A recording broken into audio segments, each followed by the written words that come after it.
ಎಲ್ರಿಗೂ ನಮಸ್ಕಾರ. ದಿನಕ್ಕೊಂದು ಮಾತು ಸರಣಿಗೆ ಸ್ವಾಗತ. ಇವತ್ತಿನ ನನ್ನ ಅನುಭವದ ಮಾತು ಏನಂತಂದ್ರೆ, ಅದು ನಾವು ಮಾಡಿದ್ರೆ ಸರಿ, ಅದೇ ಬೇರೆಯವ್ರು ಮಾಡಿದ್ರೆ ತಪ್ಪು ಅಂತ ಎಷ್ಟೋ ಸಾರಿ ಆಗ ಅನ್ಸಿರುತ್ತಲ್ಲ. ಇದಕ್ಕೆ ಉದಾಹರಣೆ ಕೂಡ ಹೇಳ್ತಾ ಇದ್ದೀನಿ. ಈ ನಡುವೆ ನಾನು ಹಳ್ಳಿಗೆ ಹೋಗಿದ್ದೆ. ಕರ್ನೂಲಿಂದ ಒಂದ್ 5-6 ಹಳ್ಳಿ ಬಂದ್ಮೇಲೆ ನಮ್ಮ ಹಳ್ಳಿ ಬರ್ತಾ ಇದ್ದದ್ದು. ಆ ಬಸ್ಸಿಗೆ ಏರಿದ್ವಿ. ಅಲ್ಲಿಂದ ಪ್ರತಿ ಹಳ್ಳಿಗೂ ಬಸ್ ಸ್ಟಾಪ್ ಮಾಡ್ತಾ ಹೋಯ್ತಲ್ಲ.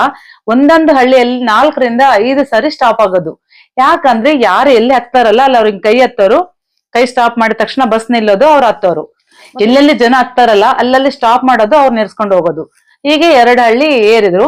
3ನೇ ಹಳ್ಳಿಗೂ ಕೂಡ ಅದೇ ರೀತಿ ಆಯ್ತು. ಅಲ್ಲಿ ಕೈ ಮಾಡಿದ್ರು, ಅವ್ರು ಹತ್ತಿದ್ರು. ಇಂದ 2 ಹಳ್ಳಿಯಾಗ ಏನ್ ಏರಿದ್ರಲ್ಲ, ಅವ್ರ ಜನ ಏನ್ ಮಾತಾಡ್ತಾ ಇದ್ರು, ಏನು ಎಲ್ಲೋ ಒಂದ್ ಕಡೆ ಸ್ಟಾಪ್ ಅಂತ ಮಾಡಿ ಏರಿದ್ರಾಯ್ತು.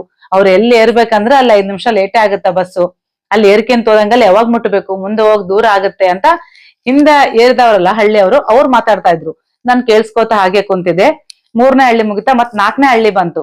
ಅಲ್ಲಿ ಕೂಡ ಜನ ಕೈ ಮಾಡಿದ್ರು, ಬಸ್ ನಿಲ್ಲಿತು, ಅವ್ರು ಹತ್ತಾ ಇದ್ರು. ಅವ್ರೆಲ್ಲರ ಹತ್ತಟಿಗೆ ಹಿಂದಿನ ಹಳ್ಳಿಯಲ್ಲಿ ಏನ್ ಏರಿದ್ರಲ್ಲ ಅವರು ಕೂಡ ಇದೇ ಮಾತು ಹೇಳ್ತಾ ಇದ್ರು.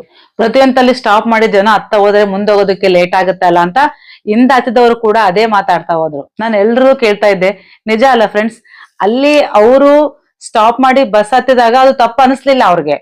ಅದೇ ಮುಂದಿನ ಹಳ್ಳಿಯಲ್ಲಿ ಬೇರೆಯವರು ಬಸ್ ಸ್ಟಾಪ್ ಮಾಡಿ ಹತ್ತಿದಾಗ ಅದು ಅವ್ರಿಗೆ ತಪ್ಪನಿಸ್ತು. ನಿಜ ಅಲ್ಲ ಫ್ರೆಂಡ್ಸ್? ಯಾರೇ ಆಗ್ಲಿ ಅಷ್ಟೇ, ನನ್ನ ಅನುಭವದಲ್ಲಿ ಕೂಡ ಅವ್ರು ಮಾಡಿದ್ರೆ ಅದು ಸರಿ ಇರುತ್ತೆ, ಅದು ನಾವು ಮಾಡಿದಾಗ ತಪ್ಪಾಗುತ್ತಲ್ಲ. ಈ ರೀತಿ ನಿಮ್ಗೂ ಕೂಡ ಯಾವಾಗ್ಲಾದ್ರೂ ಅನುಭವ ಆಗಿದ್ರೆ ಖಂಡಿತ ಕಮೆಂಟ್ ಅಲ್ಲಿ ತಿಳಿಸಿ.